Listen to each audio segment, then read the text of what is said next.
Welcome back to Watching the Throne on the Late Night Chat Network, episode 48.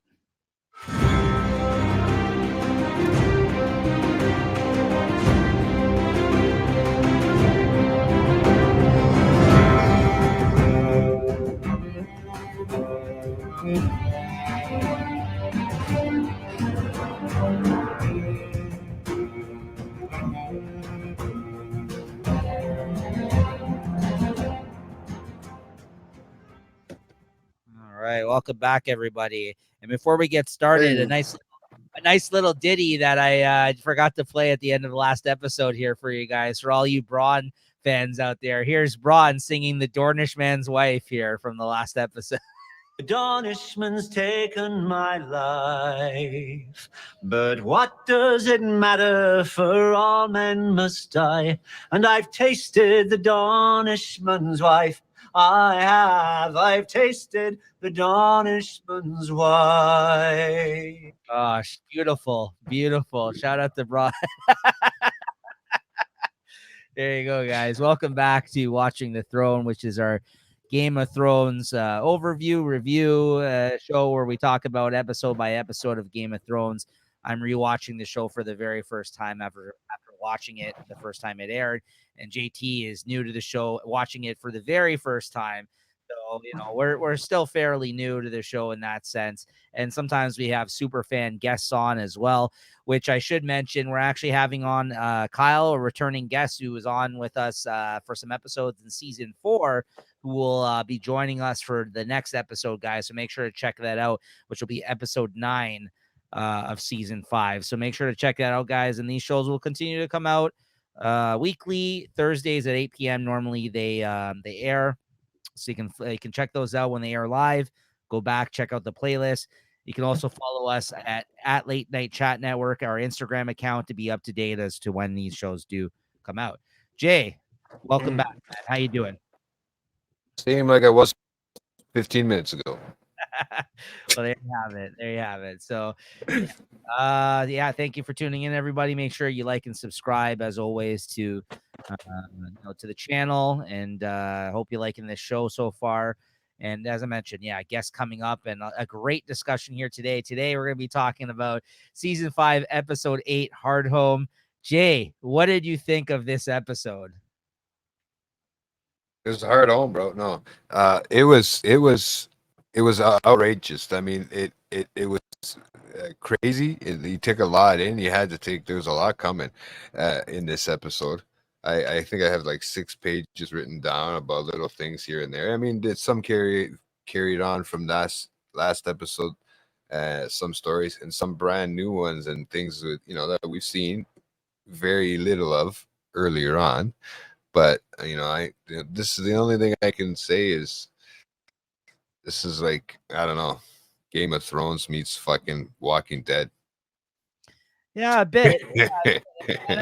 And I think what we're getting in this episode is finally probably the longest fight with the White Walkers that we've seen so far in this show, right? We've kept having little teases about these characters and little kind of skirmishes, little fights with one of them or a few of them or everything else, right? But this was like, it seems like the big battles that we always get on this show are always, with the Wildlings or with the Night's Watch, like those, we have episodes dedicated to the war, like the fights that they've had. And, this is basically half the episode. We really get this big chunk of this episode dedicated to this White Walker fight that I think they've been leading up to for quite a while now, in the middle of them still having to deal with the unification, like they basically uniting the Wildlings and the Night's Watch, still trying to figure that whole shit out. Yeah, they trying to become allies finally. They get attacked in Hardhome here, which was like, you thought they were going to go there and experience one set of problems, but instead they experience a whole other set of fucking problems. And they kind of caught them with their pants down, both parties in this, right? I mean, obviously there wasn't a lot of Night's Watchmen at that with them there. Wildlings certainly took a hit, but what a fucking crazy scene that was, man. Like, honestly, the whole... I mean, I've been scared this whole... I was scared this whole episode, bro. You don't even know, right? To the last fucking scene. Okay? This episode had me going, man, and I was like, this cannot This don't be it, right? And I'm thinking, but then like, yeah, I don't know. I'm still scared, like I said, to see what's on when our guests come on our next one when our guests come on. That's one that specifically asked for this one, that episode. Okay, and the one after that for Yeah. the finale specifically asked for that one. So I'm scared to see what the fuck's happening in these next three. Well, I already know what happens in this one, but 2 episodes after this, man, I'm getting a little nervous. We're at the tipping point because we're at coming to season 6, Yeah. to the finale of season 10, and at the tipping point here, you don't know which way it's gonna go because now, I mean, how many more seasons is there? What, 4 more maybe after this? So you have there's 3 more, but the last 2 are split in half essentially. So they're usually 10 episodes a season. The last 2 episodes are 13 episodes. The last 2 seasons are 13 episodes together. So you have season 6. So you technically have just over 2 seasons worth of what how many episodes we expect the season to be worth of a show left. But then there's also, I think, some longer episodes in the last seasons as well than an hour. But yeah, I mean, ultimately though, yeah, we just have maybe about 2.5 seasons. Let's look at That's it what I that way. mean. Yeah. So there's The not much. shit's gonna have to go down sooner or later. The shit is gonna have to go down that they've been stirring up this whole series so far. Okay, and that's what's frustrating. Like, I want to go back and rewatch it after I watch it, just so I make sure. I almost thought to myself after this one that I want to go read the fucking books, Yeah. and Wow. I was like, wow, exactly. I even was like, wow, because that I want to know. I almost wanted to get into detail because there's so much, and it's just so much to take in, even with the visual. And there's only so much they can do and say with visual and on film, like you always tell me. I mean, books are more descriptive, very much so, as books and whatever that you read, right? But I understand that, right? That's why I mean, this is a little bit too much for me. I can't go from just a 3-page fucking book to Right. a series of books that are like 400 pages probably each. Still, I think more, but still unfinished. I think more. I think so, possibly. Still unfinished though. I will add, still unfinished. The series has not ended, and which is Wow. to a lot of people being upset about that whole thing. But yeah, I mean, it's. I mean, I just want to see where it's going from here. I've never read the books either, but I mean, that is a testament to the show that it's got you that interested and invested in everything going on here right now, that you were kind of, your mind is getting ahead of you, where you're like, you're trying to figure things out. You want to know more. You want to absorb it all, right? You kind of want to read the books possibly. Yeah. Honestly, like there's a I lot can out. see why our guests and Kyle and Christina and specifically that they've watched this more than once, because I mean, you want to take everything in too, right? And see how much you can pull from it, even by rewatching it like they Well, do, so well, I know that you're not very much of a rewatcher because you always are constantly watching shows. And like, I think if you had more available to you right now in terms of your programs, maybe you wouldn't have these considerations of maybe wanting to go back and rewatch it. But still, it does mean a lot coming yeah. from you of all people, because I know that you're not a person that does rewatch things very often, just because you're always on to the next thing, right? So like, it does say a lot for you to say that you were considering to go back and rewatch it. And honestly, that's why I have had a really, really good time revisiting these episodes with you and talking about it, because I've never revisited them, right? But I know that there's a lot there. I've learned so much more analyzing each episode about this series since the first time I watched it, even, right? You know what I mean? Like, I'm making all these connections now that I never knew before. Well, and, and that's the thing too, is that so much that there's only so much time we have to watch certain things, and so I didn't realize how good this series was. I know, yes, you guys had told me, but you guys, I mean, literally had told me after it was over, right? I never was that guy that fell into the Game of Thrones trap, like I told people here on the show before. But I kind of wish I was now at that point, just because it was interesting, you know. You know what though? I agree with you, but at least look at it this way. We got a fun thing out of it doing it this way by putting out this show, from being able to discuss this at length. And quite honestly, you're getting the experience firsthand with other seasoned fans and stuff like that. The show that's coming on as a guest. Yeah, you could have been talking about this with all those people when it was coming out, but you got to talk about it with us in this fashion. So that's pretty cool that we actually have a channel that we got to do this, because otherwise, you just be watching it to yourself and just telling people, "Hey, have you ever watched the show?" Like everyone's like, And "Yeah." you'd be laughing at me. Yeah, I watched this like 20 years ago. So at least You you got to know, experience it in this sense, in this way. But that being said, it's going to be so much fun when the new seasons of these other shows come out, and possibly other spin-off shows. Now that you're caught up and you know this world, going into season 2 of House of the Dragon, you're going to be even more hyped up for that now. Like after having like the first season so much, right? So like, you know, oh, I'm really like I said, I'm enjoying, and I'm enjoying the way we're doing it, because even the way we're writing things out, like the way I'm writing things out, I'm learning. You know, I could take in a lot more. I feel like I learn more when I'm writing it. Like I absorb it more when I'm writing it. At the same time, yeah, it takes me a little longer to watch the episode, but at the same time, you know, I really like to do this, you know, and watch shows for that reason, to kind of say what you think about them, and then kind of talk about them. So it's kind of cool. Maybe even critique them a bit here and there, right? Yep. It's so cool.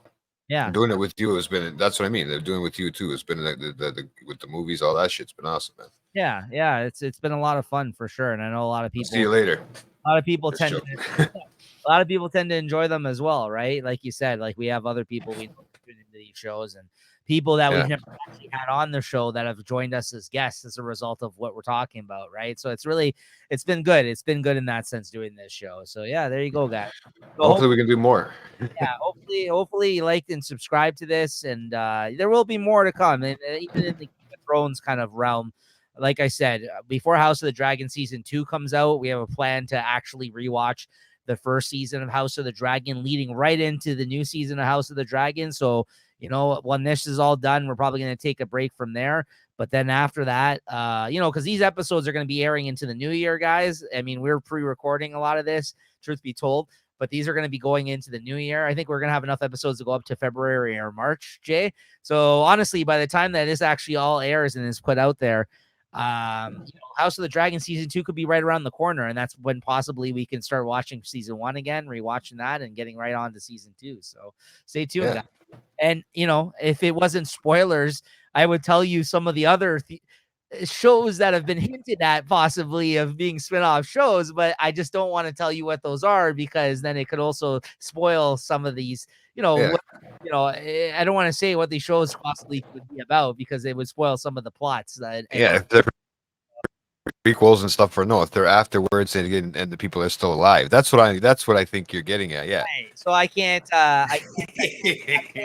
get into that right now with you, but there's talks about maybe 2 other shows that they were possibly talking about doing that are going to spin off of this. Yeah, which are going to deal directly with characters from this series past the events of Game of Thrones.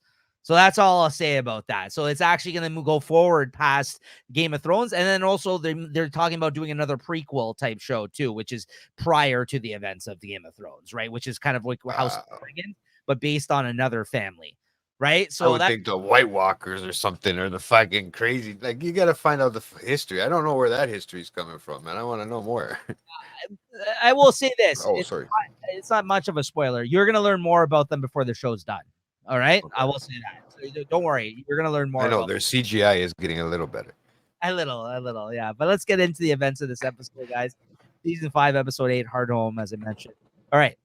So in the throne room, Daenerys ponders on what to do with Tyrion and Jorah. She asks Tyrion why she shouldn't kill him, since the Lannisters are enemies to her house. And Tyrion has a great line in this scene about saying, great. I'm the greatest Lannister killer of our time. He's like, I killed my mother when I was born. I killed my father recently. You know, he's like, if you say that, I mean, consider me the greatest Lannister killer of our time. You know, he's like, come on, don't tell me about Lannister killing. Right? It's true though. Great. Yeah, he says it so perfectly to her when he's sitting there, when he's standing there. They always have him, like, I feel bad because they always put him on this little, like, what do you call it, thing to make him look even smaller than he is, or taller. Sorry, but still like, like I feel bad. Like it's always something like that, where he's got to either look up to them, or that's kind of giving him kind of like the sort of the depth thing. So he looks at the same height as everybody else, right? So it's pretty kind of cool in that perspective, but still, It's they're not. always looking down at him.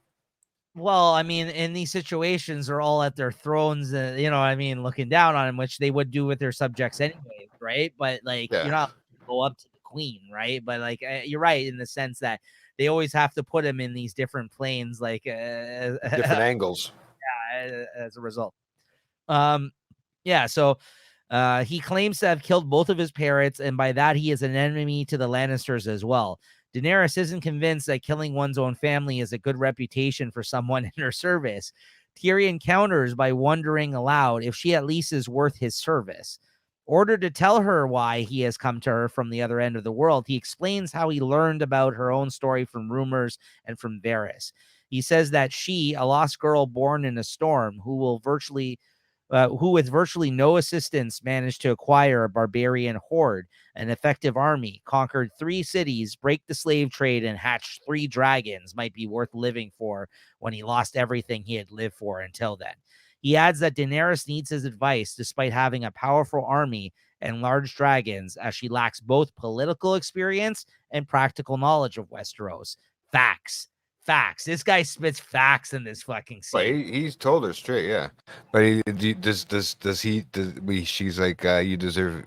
Do I deserve your Right. service? And he says, do you deserve mine? Right. He flips the tables on her there. He's like, actually, I could come from, I know quite a bit. I could help you quite a bit. He's like, because he knows he's actually believing in himself finally after Varys fucking was able to build back some of his self-esteem, reminding him about the great time that he kind of led landing for a short period of time there when he was the king, the hand of the king. Right. So like, yeah, he's right though. He's like, maybe this isn't worth my time, right? Like it's funny how he like flips the tables on her there, thinking that 1 second he still thinks in this scene she can have him killed or fucking exiled, right? And this whole time he's just trying to plead his case, but then he flips the tables on her a little bit and says, well, actually, I don't know if you're worthy of my assistance in this situation, right? Well, I Yeah. always said that. He says too. He says she doesn't understand. Like he doesn't understand that she doesn't understand that killing and politics aren't always the same, right? Yeah. Yeah, no, absolutely. So But as we've been saying, we've been commenting, Jay, prior to this events in the episode, how she still does have a lot to learn. Like we've been witnessing this. very naive. Yeah. Yeah, absolutely. So she needs somebody like him in her corner. She lost Jorah now. She lost Sir Barristan. Like, you know what I mean? Like she needs an advisor, right? Like, Oh, absolutely. for sure. She eventually agrees to spare his life, but asks what to do about Ser Jorah. She seems poised to fulfill her promise of killing him if she saw him again, as it would not do at all for a queen not to keep her word. Tyrion defends Jorah in a great speech, by the way, about how he looks back at them and he reads again all this from his limited interaction with Jorah and from like how the way he talks about her like to him, like about he's like you know how much this man respects you. He's like, plus I think he's in love with you. Like he like looks at him and Jorah is just like nodding in agreement to like everything he's saying, and like Tyrion's barely heard anything from Jorah about this woman. You know what I mean? Because he's been really tight-lipped in their journey, right? Like so, it's just great how Tyrion's such a great judge of character. You can really he's very fucking smart, man. Like he knows people. Like it's very Oh yeah, he knows a little bit about the family, right? And then he right. knows that the type of person, like he's very good at reading them as he's with them. He's good at understanding. Like I mean, sure, it's not that hard to understand. He's very quiet and very to himself until he needs to tell you something. But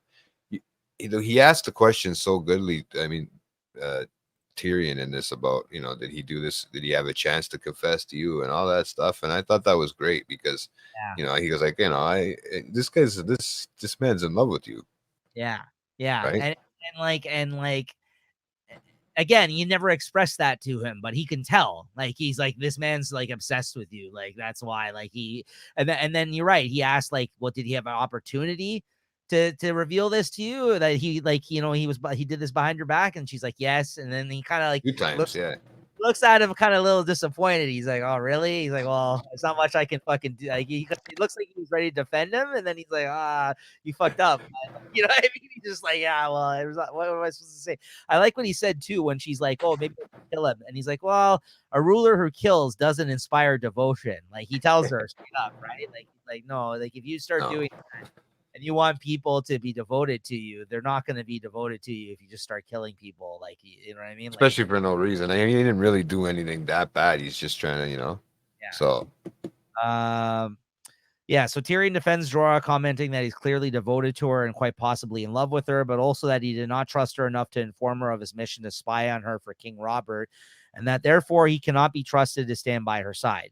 But he argues, just as a queen should keep truth to her oath, she should also not kill those devoted to her. And Daenerys exiles Jorah from the city once again. Oof. I mean, you know what though? In a way, he saved his life. But it does suck that he also had to take him out of the picture as a result after everything they kind of went through. But he's like, yeah, okay, I can get shit done without you, Jorah. Like, get out of here. I saved your life. Like, that's what yeah. in my mind Tyrion was thinking. Like, he was thinking for his well-being in that sense.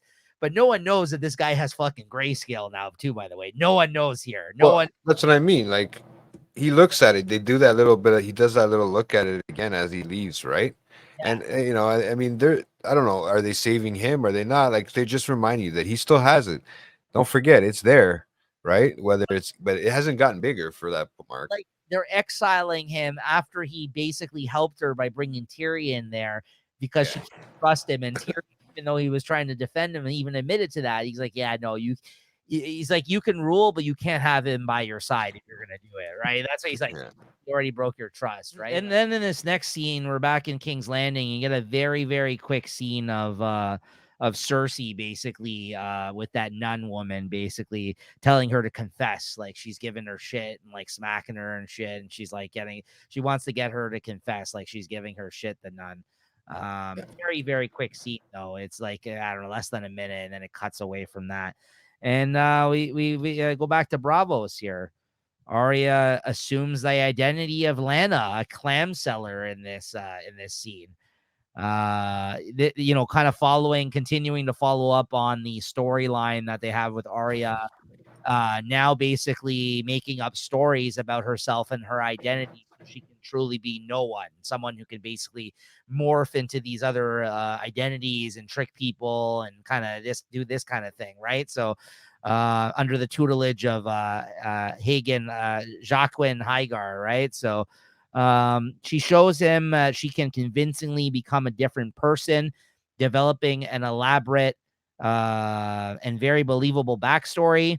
The faceless man sends her as Lana to the harbor, where she observes someone referred to as the Thin Man refuse a contract to insure a man's boat, leaving the man in desperate circumstances. And in this scene, it's really interesting because you actually see her dressed differently, acting differently, selling clams out of a fucking like a barrel, right, Jay? Like, this is very strange. Oysters, clams, and cockles. Yeah. That's right. Yeah, but like, even this scene, you're like, who is this person? Like, we know it's Arya, but you're like, what the hell? Like, she's busting out this whole other persona all of a sudden, right? Like, do you have a picture of this? Yeah, bust it out. Yeah, she's got her hair braided up. Yeah, like she looks like a completely different Very person. mature, looks very mature.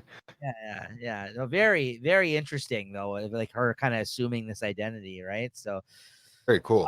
yeah. So Jaqen explains the Thin Man's business as a sort of gamble, yet he does not honor his agreements. When a ship captain dies at sea, he is supposed to make good on his promise and pay the family, but he often doesn't. Jaqen instructs her to kill him and hands her a gift for the Thin Man, a vial of poison. And the waif, that other girl that's in the House of Black and White with them, is skeptical of Arya and Lana's success. Arya/Lana's success in this. So yeah, I don't know. I mean, I guess we'll see, man. But I mean, Jaqen is now tasking her with like little missions, it seems like, under her new identity, to take out this guy, right? And kind of insert her into some sort of situation like this and take this guy out, which is kind of very interesting where her story's gone. Did not see this coming, right, Jay? Like, this is No. This is very weird, right? Yeah. But like, okay, we see her as that person, okay, and we see that it's Arya, but is that supposed to be one of the many faces people that she's supposed to make up these stories about and know which way she's supposed to live this person's life, sort of thing? Because I was trying to figure that part out, and I'm not 100% sure. It's just I know that's what she was replaying in her head, like that's her story. But what the fuck are cockles? That's another thing. Some sort of like seashell, probably. I Yes. I could guess that, but I just I didn't want to look it up on my phone because if that would have happened, all of a sudden I might go to some dirty sites, right? Like I don't know. I'm like, no, maybe not. But yeah, I just I mean I know it's just because I didn't have the chance to because I was watching it, but I was always wondering what they were. A cockle is an edible marine bivalve mollusk, although many small edible bivalves are loosely called cockles. So yeah, it's just a small like mollusk, like a Bivalve. small What clam. the? Yeah, Okay. yeah, cockles and mussels. Yeah, it's just basically like In a the same small. family, like a Yeah, shellfish or like a oyster, like something that gives you aphrodisiac. yeah. There you go. It's specifically the small ones are called cockles. It seems like so. Oh, okay. Yeah, so interesting. So I've they, had those. yeah, The uh, oysters are the big ones, right? yeah, Yeah. I haven't had any of the big ones, but uh, cock- cockles I've had a bunch. you've had a bunch of cockles, have you? There All you right. go. This next scene, we got Qyburn visiting Cersei in her cell and informs her that her trial will begin soon for the crimes of fornication, treason, incest, and Robert's murder, all which Cersei furiously dismisses as lies. Qyburn tells her that Grandmaster Pycelle has summoned Kevin Lannister to serve as Hand of the King. Kevin has, at this point in time, already arrived, and he has refused to visit her in prison. Listen, she had it out with that guy, right? So I remember. yeah. Remember, Sent them away. Remember the Castle Rock. well, he said, "I'm going fucking back to Casterly Rock." He's like, "Fuck you, I'm not fucking gonna like listen to you," right? He's like, I'll see you in Casterly Rock." He fucks off, right? Yeah. So it's funny how everyone's coming back to like, but everything's coming back to bite her in the ass now, right?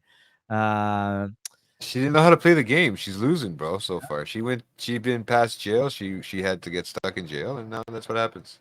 Qyburn also tells her that Tommen has become reclusive, refusing to see anyone and refusing to eat in his emotional state. Before leaving, he tells her the work continues on their secret project. So, This is the best because he's like one of those kids that is like I fell in love the first time. It's the first time he's ever had sex, and then he breaks up with the girlfriend, or she's gone away, and she. I mean, don't get me wrong. I went through this too. One of mine moved to another country, but uh, yeah, I was a little bit heartbroken like that too. I couldn't have sex anymore. I was like, oh, what the fuck, man? And I can understand where he was coming from in a sense, right? So I kind of felt bad for the guy, but I mean, it's a little much, man. Like, come on, man, you're the king. If I yeah, was king, I wouldn't care. no, it's true. And like, let's not forget, like,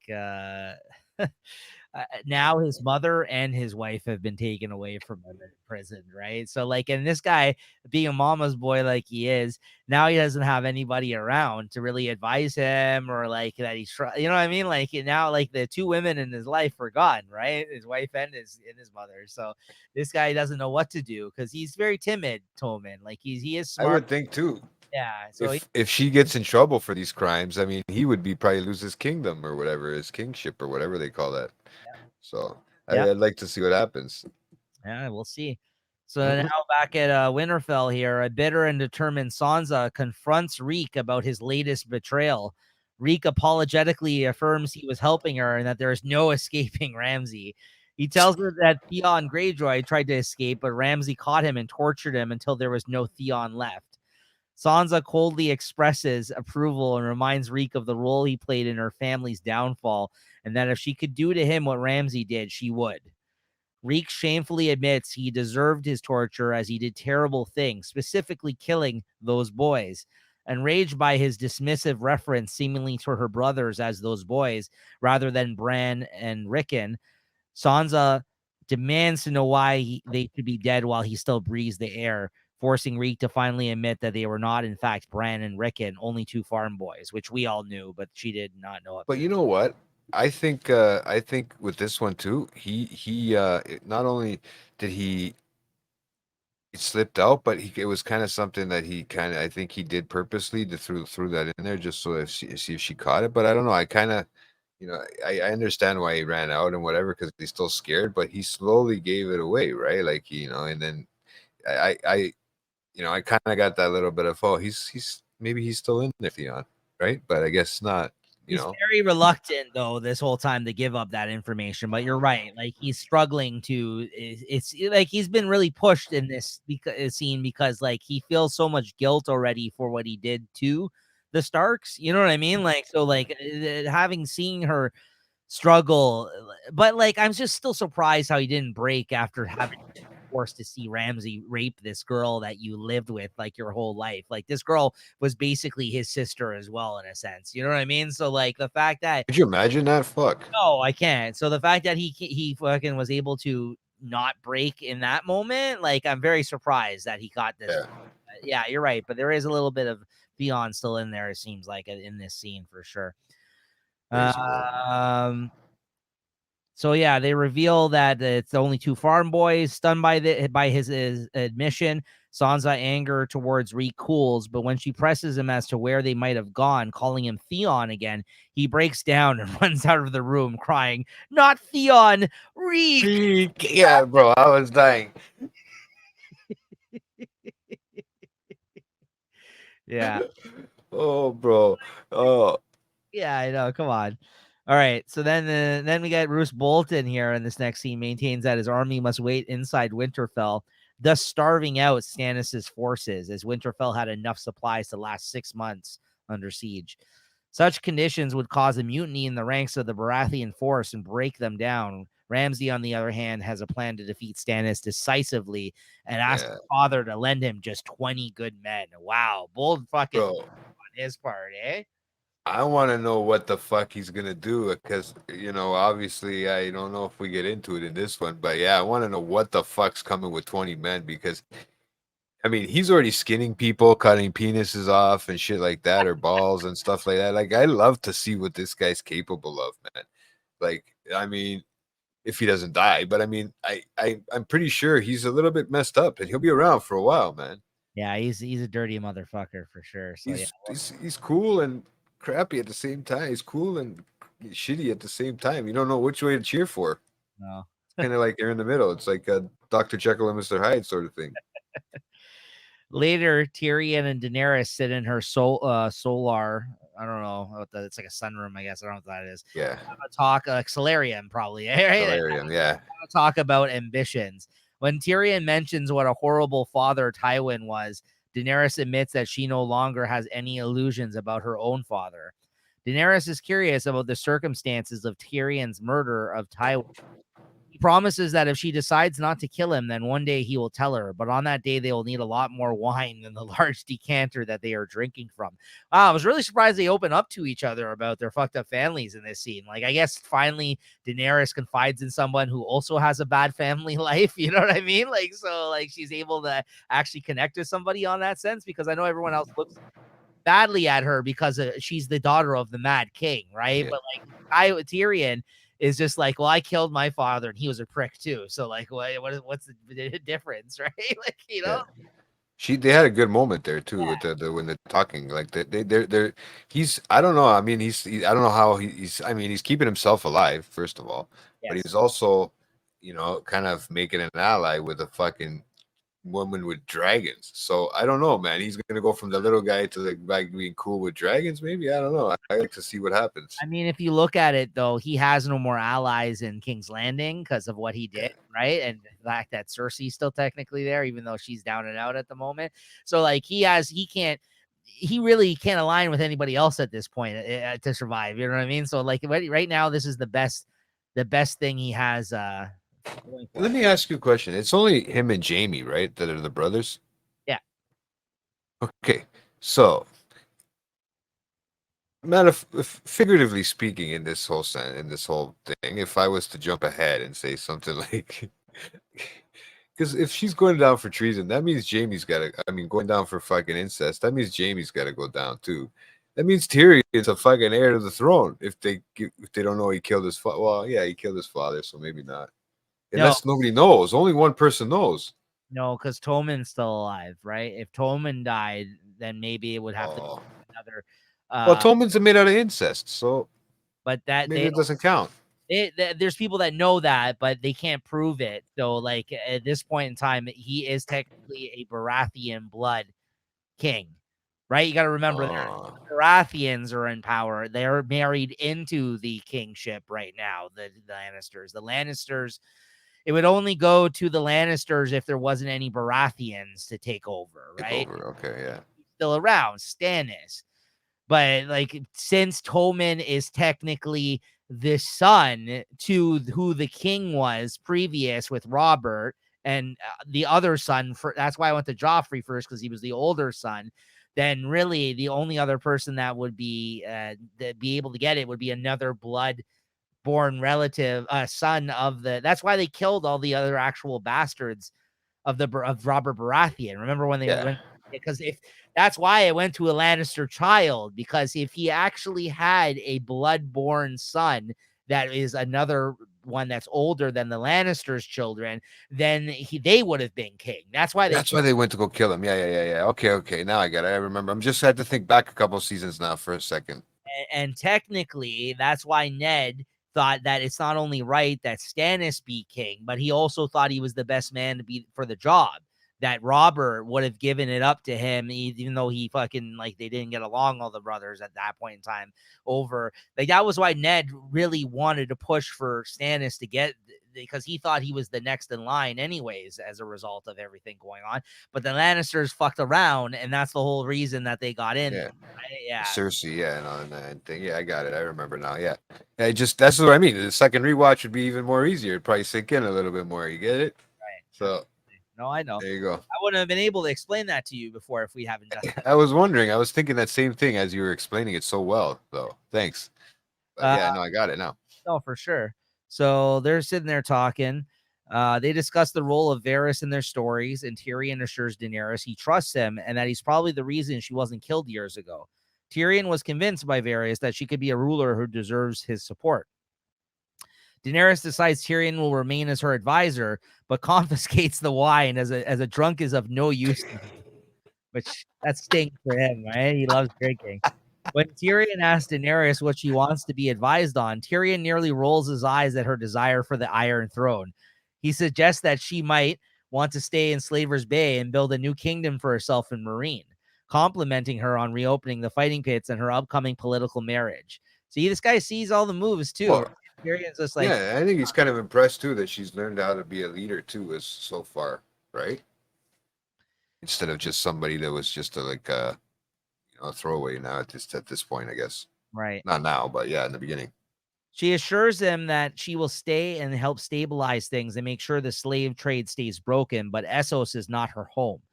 Tyrion asks who will support her in Westeros, to which Daenerys somewhat idealistically answers that the common people will support her. Tyrion generously assumes that this will happen, which it generally doesn't. Tyrion then asks Daenerys what ruling Meereen with the support of only the common folk while not having the support of the rich was like.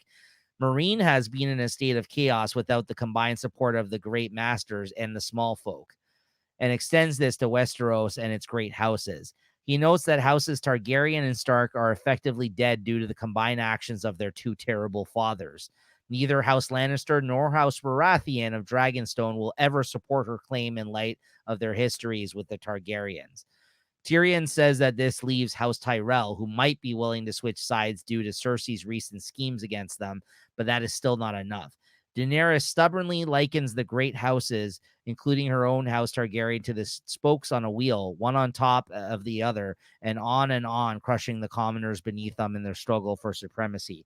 Tyrion sarcastically warns that others have dreamed of stopping the wheel, but Daenerys clarifies that she plans to break it. And just to go back on what was said here, Jay, just to think that wasn't spoiling anything, when they were talking about the common people don't actually like agree with her, it's not to say that they don't agree with her like by the time she actually makes it to King's Landing. They're trying to say that it ultimately doesn't, because as you can see, the common folk already don't even like the current ruling in King's Landing. And currently we may have an uprising in that story evolving as we go on because of the church situation, right? So that's what they were kind of alluding to there. So yeah, it's kind of interesting, like how she thinks she's just gonna come in there and fucking take over, and they're just gonna be like, yeah, sure, why not? Like it's Daenerys, right? So Yeah. very interesting things fucking happening here, I though. mean, dude, she's got a big army. She's got dragons. I mean, dude, at the end of the day, I mean, she could. Even if there was an uprising against her, I mean, I'm pretty sure she'd still have enough. I don't know. Maybe I'm wrong. Maybe I'm not. We'll see. But yeah, I have to see. And then this next scene here, you got contemplating his grayscale. Jorah returns to Yazanzo Quagaz, or whatever his name is, and offers to fight for him. He promises to lead Yazan's team to the Great Pit and win the tournament for the Queen. After that, Yazan can make a fortune selling Jorah on the black market. I don't know this for sure, but I honestly, like, because I can't recall, Jay. I'm not spoiling anything. Like what fucking? So two things. There are only two reasons I think he would be doing this at this point. Because even the slave guy can't fucking figure out why he would come back. He's like, why would you come back? You were free, right? One, he really has nothing else to live for. The fact that he's got grayscale and he's been exiled and he doesn't give a shit anymore. Or two, he knows this is one of the only fucking ways that he can stay in Daenerys's fucking you know what I mean? And like Daenerys, this is the only way where she'd be forced to actually see him still as a result of him fighting in the fighting pits, right? But if he's fighting in the fighting pits and they're inside that area, can't she kick him out anyways again, or can't she just tell him to be killed, that she can get him killed or whatever? I don't think so. I mean, like what I mean, she is a leader. yeah, but I mean, like he's already putting his life on the line to fight in the fighting pits, right? So like what Well, the fighting pits aren't always necessarily watched by the queen herself either anymore, right? said that, but they did say that she has to occasionally, if you recall, like that guy. Yeah, show up once in a while. So I don't remember which it is, but right now, like it could be either of those reasonings that maybe why he's gonna actually throw himself into the fighting pits again. Because again, this guy's risking his life again to go into that situation, right? So, But I mean, if he touches anybody, can't they get the grayscale too? yeah. I mean, so he's got a secret weapon there himself, I would think. I don't know if it's as far enough advanced for him to give it to somebody else. Actually, I'm not sure. Looks like just a skin lesion right now, but I know, yeah, it doesn't look like. I mean, but he was just touched by them. That's what they said. Don't touch me that time, right? Yeah. Yeah, so maybe. But I can't believe he's coming back. Yeah, that's what I wrote there. I can't believe he's still coming back. He's really in love with her. Or he wants to die anyways. He doesn't care. Yeah, it's one or the other. Maybe he wants to die by her. Maybe. Right. Then we're back over at the wall. Gilly continues this 10 Sam's wounds. Ollie enters with some food, having heard what happened. Once Gilly leaves, Ollie expresses concern at joining forces with the wildlings, particularly Tormund, who led the raid in which his parents were killed. This kid really doesn't like what's going on. Like every scene with this kid now, you can see he's like really pissed off. Sam reassures Ollie that Jon knows what he's doing and that unless he is successful, neither the Night's Watch nor Westeros stands a chance against the White Walkers. Sam explains that this is a hard choice Jon had to make, however unpopular, and then tells him not to worry as Jon always comes back. Ollie appears unconvinced.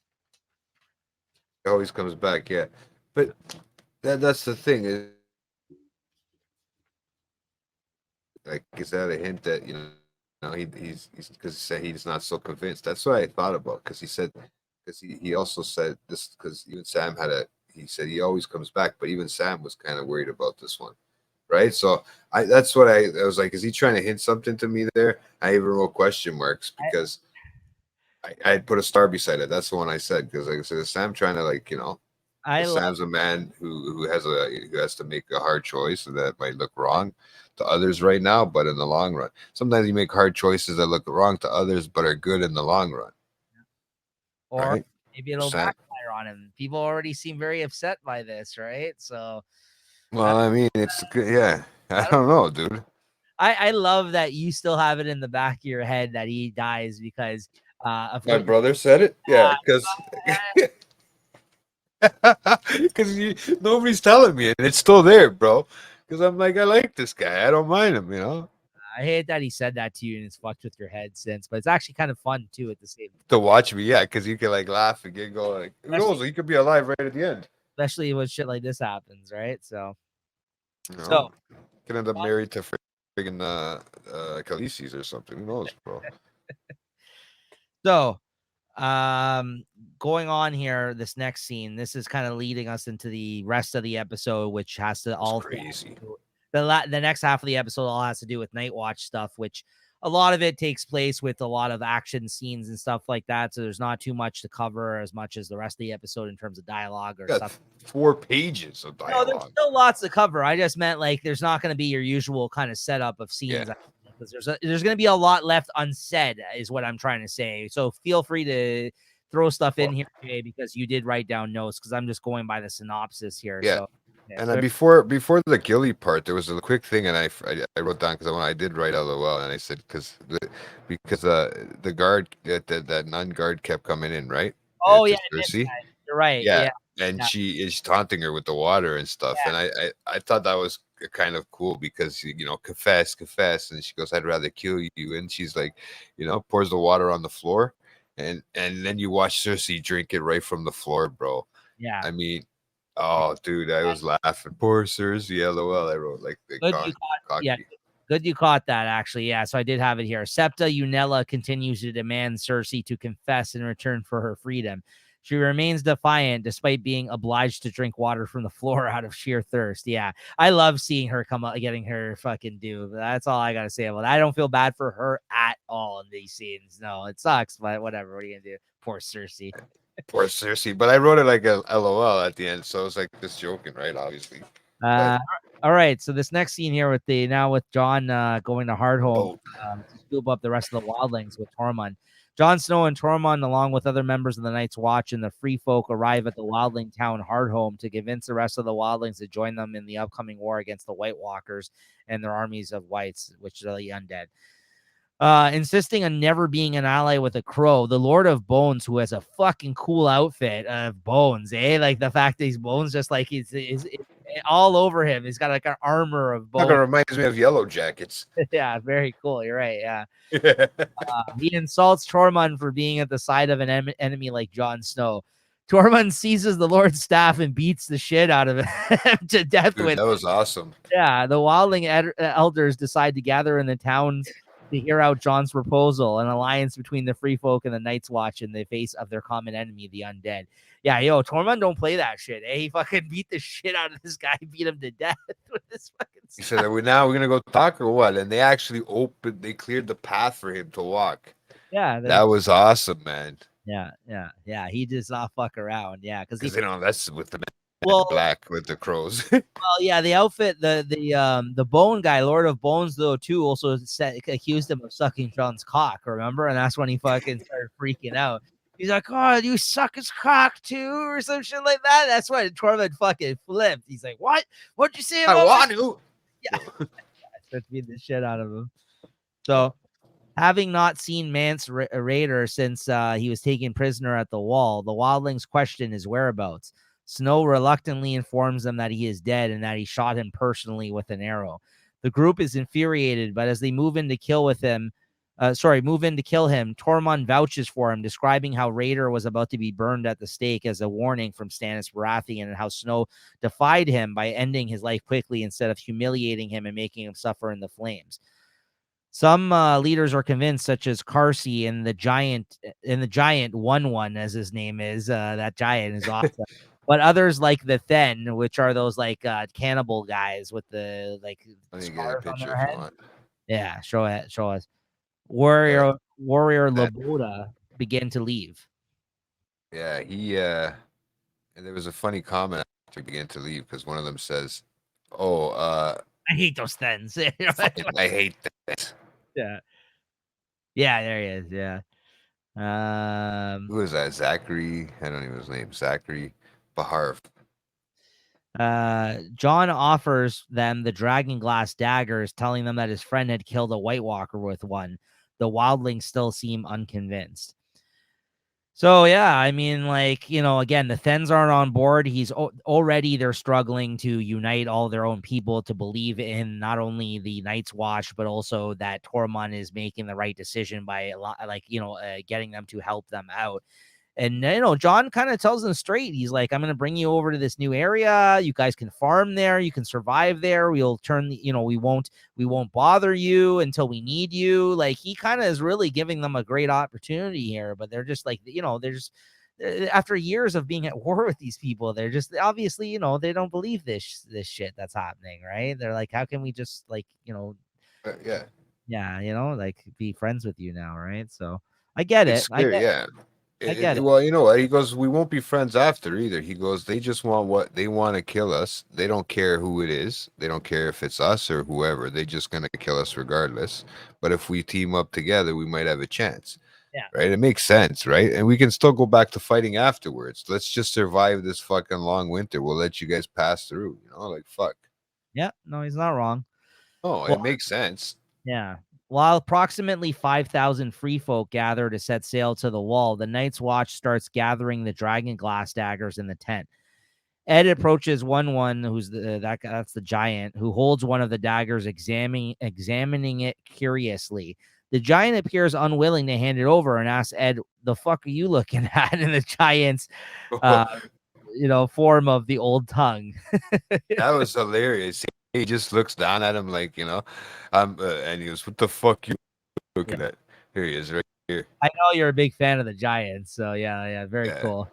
And that actor he's an actor, obviously. He's probably just, the camera's making him look like that. But yeah, it's pretty cool, man. Yeah.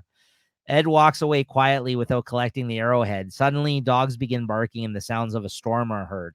Recognizing the sign of approaching White Walkers, Laboda orders the gates of Hardhome to be shut, abandoning many of the free folk on the other side to their fate.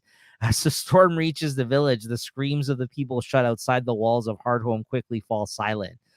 A moment later, a large host of undead began breaking through the gates and climbing over the walls, which this is a fucking terrifying moment. Like, you're seeing heads bust through the fucking like holes in the wall. You're seeing these guys climb over.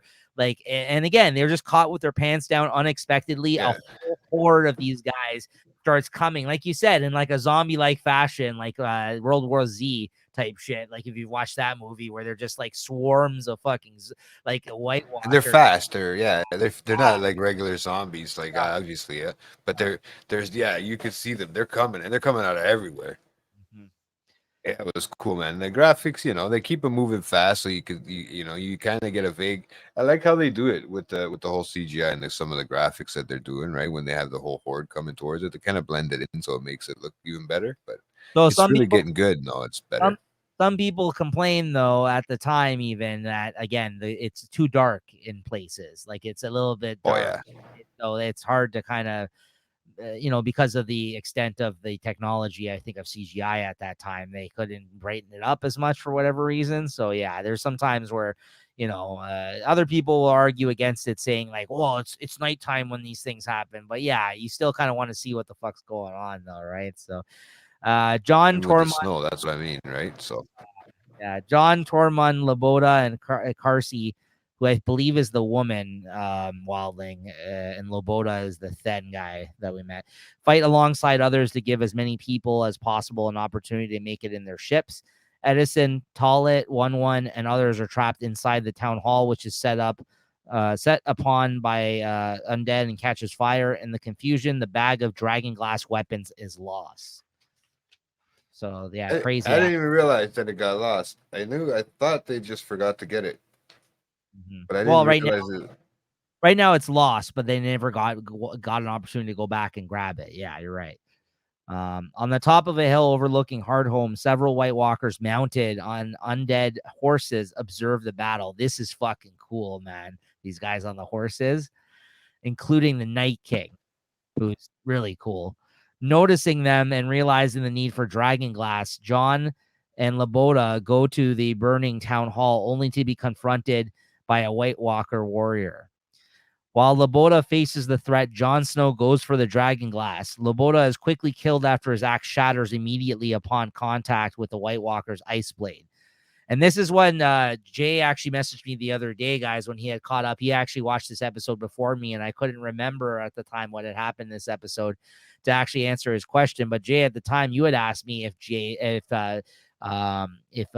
John's sword was magic because he was actually able to take out the White Walker in this scene, right? So here's your answer. John just manages to grab a dragon glass dagger, but is tossed aside by the White Walker. John retrieves Longclaw, his sword, and defends himself against the White Walker. And both combatants are astonished to see the Valerian steel remain intact after colliding with the White Walker's blade. So it's just that you remember his sword's Valerian steel. Yeah. So now we know that dragon glass is effective against them and Valerian steel is very powerful against them. So now we've learned something else is good. And again, there's not very much Valerian steel in the world, and there's not much there's a lot of dragon glass in certain parts of the world, but there's not very much Valerian steel. There's only like what? I think 4 characters that we know of that have Valerian steel, right? It's Jamie had it.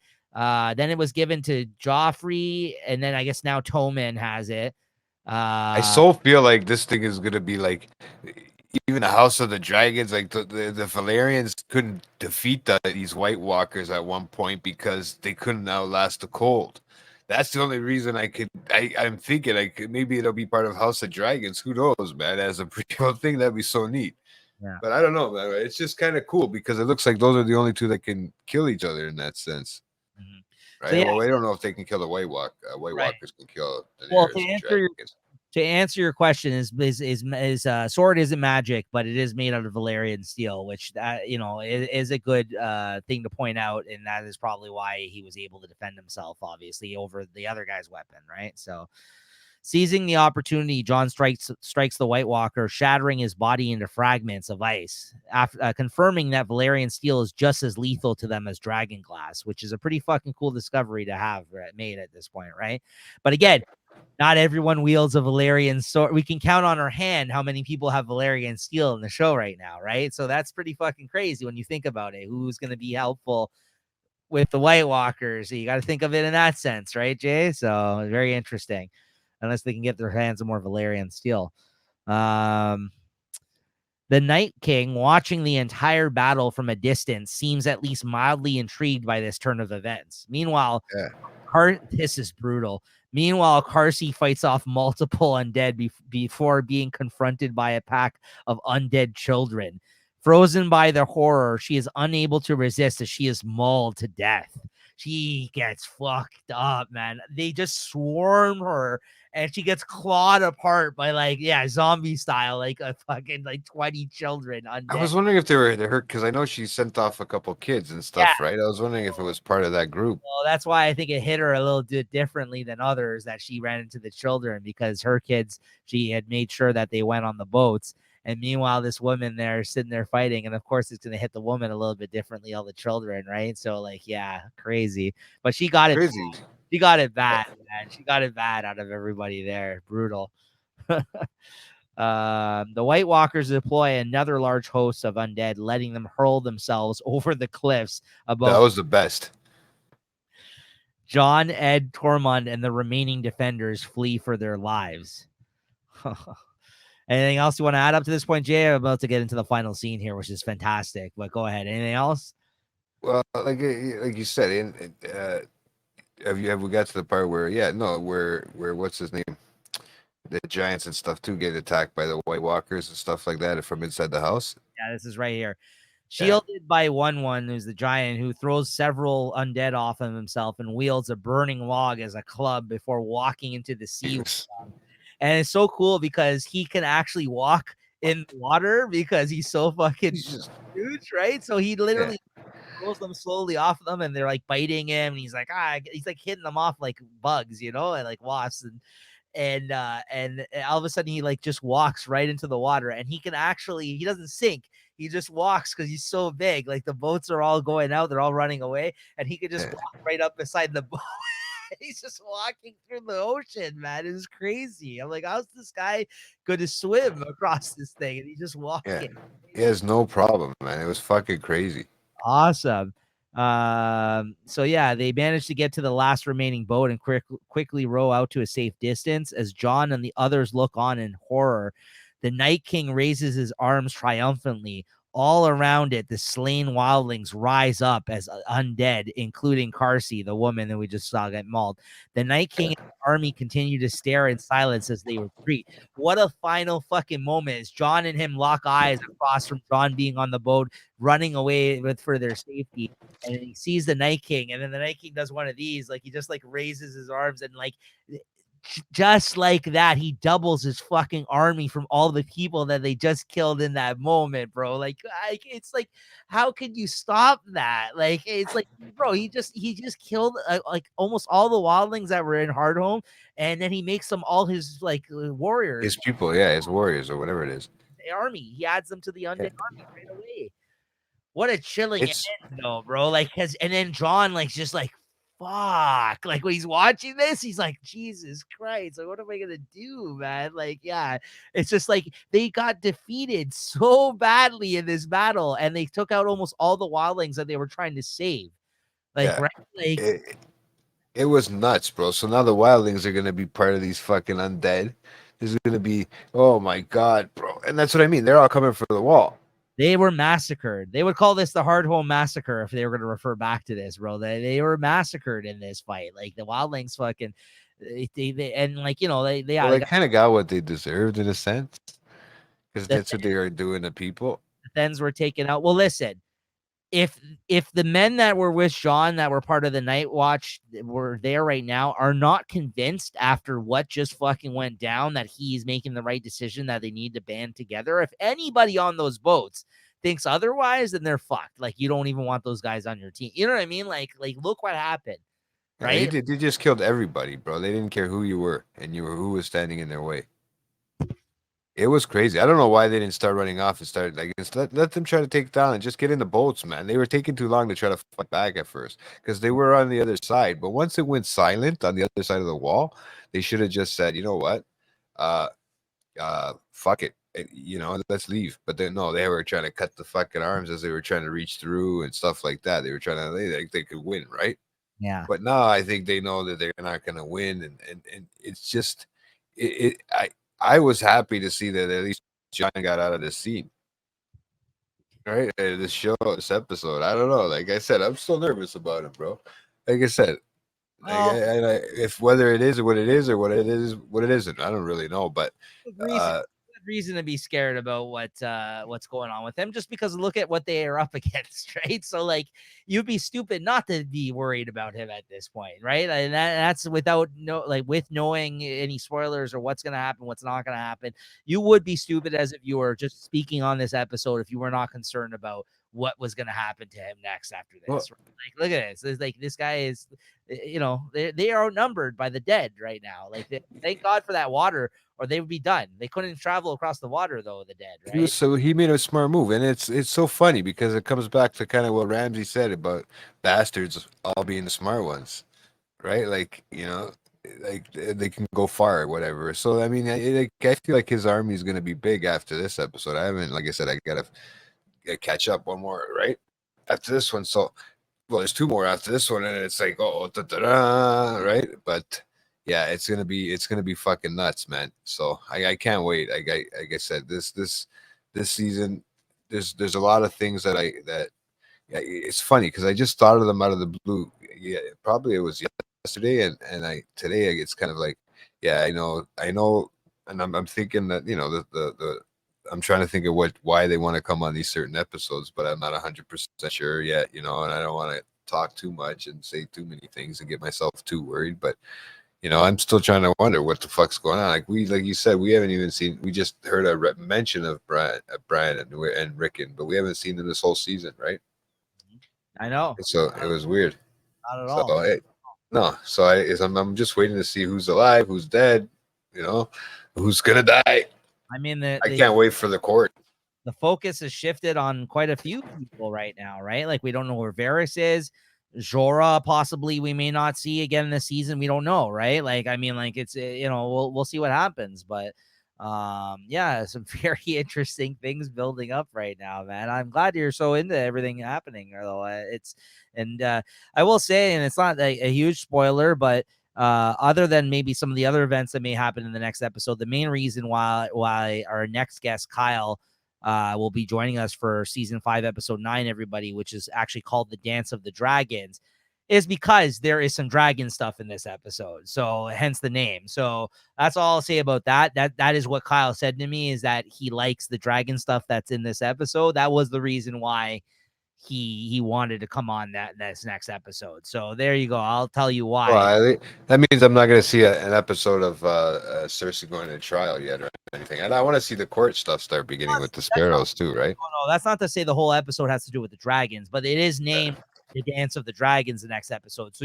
there's some dragon stuff in it. So that's why I'm spoiling it for you. So to say, no worries. That's why he wanted to come on that next episode, was that there was some dragon stuff in the next one. And yeah, so we'll have Kyle on for the next episode, guys. So make sure to tune in for that one. And that's going to do it for this episode tonight, man. This is we're chugging along here. We're 48 episodes into Watching the Throne, everybody. We're going to hit the mark with the end of season 5, going into the last 3 seasons here, right? So very, very interesting.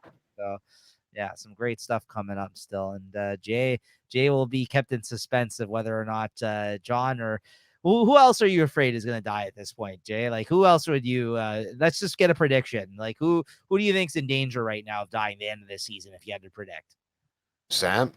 No, not Sam, maybe not this season. But I think he can make it to the end. I don't know. Maybe he's smarter than that, so maybe he can. Right? But who do I think's gonna die? Let's see. I guess it's gotta be Marjorie or Cersei. Or maybe not Marjorie, but I think Cersei's gonna be in trouble. That's why I'm wondering what happens, because that could be a big, if she gets in trouble like that and she gets charged with that shit, she's oh, and I thought about it too. Is because you're right. Even before that, they wouldn't be in the power that they are, but they brought. It's almost like the law to the city. Really, it's what they brought, the sparrows with the scepters. I mean, it was basically in a book, is what they were saying. Her and Lady Tyrell. So him and Lady Tyrell, right? So I want to see where that part's going, because it's almost like they're trying to bring some sort of order to all this fucking chaos that's going on in this whole fucking town, and let alone the 7. What do they say, the Iron Throne? Let alone that part, right? Alone, but these 7 people that are judging. I just think for this are the 7 gods. It's funny that she's in a predicament of her own making. Like, she's the reason why they were put into power, right? I thought that was hilarious. I just think it's funny when she was trying to point fingers about people being guilty and being hauled off as a result of their infidelities. Meanwhile, she literally fucks her brother. Like, you know what I mean? Like, it's kind of crazy that she thought that she would get away with that when everybody talks about it. Like, everyone knows the rumors, right? Like, you know what I mean? So, like, to think that you're above that they weren't going to catch on is pretty fucking stupid. Naive. Yeah, absolutely. And like, for somebody, I feel like was gonna do much better than this after the death of her father. She really fucking failed to get things in order.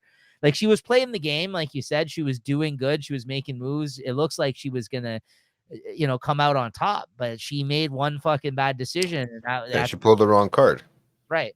In the game, right? And she pulls the wrong card in the game, and you end up in jail, and you don't pass go, and you don't collect $200 and that kind of shit. But that's what happens. And I mean, I think she was shocked when she heard all that. Like I said, all the stuff that she was going to be charged. Like when he kind of said to her about, oh, dude, I think she was kind of in her head, she was in shock, and then she she acted like one of those crazy white women that they're getting arrested. You got my lawyer. I'm innocent. I'm in, like when they some crazy American. Yeah. No, it's true. She wasn't hearing it, right? She was just like, I thought this was America, one of those. It's a free country. Yeah. So yeah, there you have it, guys. That's gonna do it for this episode. What a great episode. And so stay tuned. Like I said, next episode 9. Dance of the Dragon. We're gonna have a returning guest, Kyle, on. Our buddy Kyle is gonna be coming back, a Game of Thrones super fan. Make sure to tune in for that one. And episode 10, the season finale of this season, we got our co-host here over on the Late Night Chat Network, Leslie from Late Night Chat, of course, and Killer Content, where you can see her and Jay talking about true crime type stuff. Definitely check that show out in the playlist. She'll be coming on for the finale. Yeah, for sure. And then I believe in season 6, once we get that started, Christina's going to be joining us back again as a guest for in season 6 at some point. So yeah, stay tuned for that, guys. That's always a good time. Oh, it was a fucking good conversation. Yeah. Yeah. So With a super freak, like a super fan freak, whatever you call that. all right, guys, lots to look forward to. So make sure to check that out and make sure you're subscribed and like the videos as always. And Jay, thank you as always, and we'll see you guys next time. Thank you. Everyone.